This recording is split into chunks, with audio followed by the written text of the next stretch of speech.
원래 제가 다음 영상으로 사업보고서 읽기를 준비하고 있었는데요.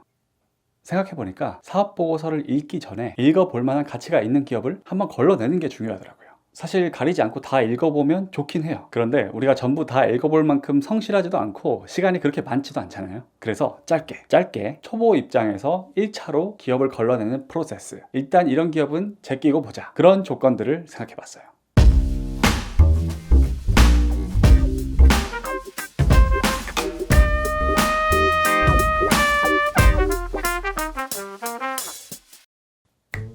안녕하세요, 제이슨입니다. 미래 완료형 자본가 여러분 반갑습니다. 먼저 알려드릴 것은 제가 오늘 말씀드린 조건들이 무조건 손실을 의미한다, 그건 또 아니에요. 오히려 이런 흠이 있는 기업들 중에서 미래에 이런 흠을 해결할 수 있는 기업은 굉장히 큰 수익을 돌려주기도 해요. 그렇지만 이런 형태의 투자는 난이도가 높은 편이에요. 우리가 잘 모르면서 무작정 덤빌 수 있는 그런 스타일은 아니에요. 일단 우리는 잃지 않는 투자하기에 안전한 기업들 위주로 살펴보는 게 좋아요.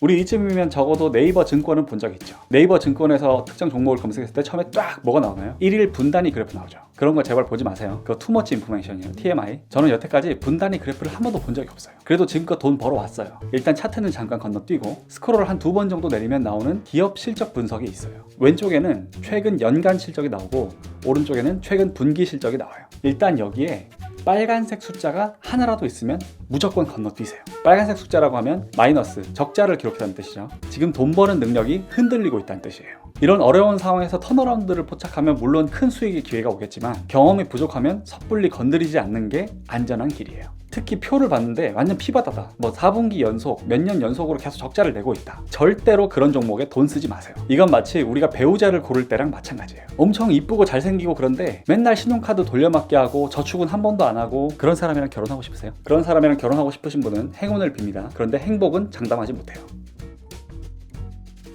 두 번째는 부채가 많은 기업이에요. 조금 전에 말씀드린 기업 실적 분석표에서 중간쯤에 보면 부채 비율이 나와요. 이 부채 비율이 100%를 넘어간다, 그러면 일단 넘기는 게 좋아요. 좀 더 보수적으로 하고 싶으시면 80% 이하로 선택하는 게 더 나을 수도 있어요. 일단 빚을 지고 있으면 기업이 위기에 대처하기 힘들어요. 우리 투자자들이 주식 투자할 때 레버리지를 잘못 써서 깡통 차는 거랑 비슷해요. 남의 돈을 빌리면 일단 변수가 많아지고 이자 부담이 크기 때문에 패스하는 게 나아요. 물론 이런 부채 비율에도 예외는 있어요. 가령 수주를 하는 기업이라든지 은행처럼 고객의 돈을 수신해서 계정상으로 부채 비율이 높은 기업들도 있어요. 그런데 일반적인 제조업 기업이다 혹은 서비스업 기업이다, 부채 비율이 높을 때는 일단 조심할 필요가 있어요.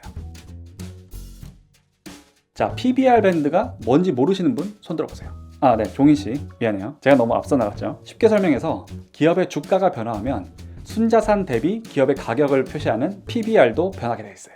이 PBR 밴드를 장기적으로 살펴보면 주가가 고평가된 경우와 저평가된 경우를 파악할 수 있어요. 예를 들어서 어떤 기업의 장기적인 PBR 변화를 관찰했을 때 0.5에서 1.2 사이에서 움직인다, 그러면 자연스럽게 0.5에 가까우면 저평가, 1.2에 가까우면 고평가 상태라는 것을 파악할 수 있죠. 실제로 PBR 밴드를 구해보고 기업의 주가 변화와 살펴보면 비슷한 흐름을 볼 수가 있어요. 그럼 PBR 밴드는 어떻게 구하냐? 이건 좀 어려운 이야기이기 때문에 향후에 별도로 영상을 준비해서 구체적으로 PBR 밴드를 구하는 방법을 알아보겠습니다. 기다리시기 귀찮으면 온라인에서 PBR 밴드 그리기라고 검색해보시면 대략적인 방법이 블로그나 카페 등을 통해서 나와 있어요. 온라인 플랫폼을 통해서 이미 구해진 PBR 밴드를 참고할 수는 있어요. 네이버 증권의 경우 종목 분석 탭에 3년치의 PBR 혹은 PER 밴드가 나와 있어요. 그리고 i투자.com이라는 사이트에서 종목을 검색하면 최근 10년 동안의 PBR 변동값을 확인할 수 있어요. 하지만 이런 플랫폼에서 구하는 PBR 밴드는 아주 정확하진 않아요. 예를 들어서 우선주를 포함한 종목의 경우에는 정확한 시가총액을 구하기가 어렵기도 하고요. 종합적인 주가를 확인을 해서 직접 PBR 밴드를 그려볼 필요가 있어요.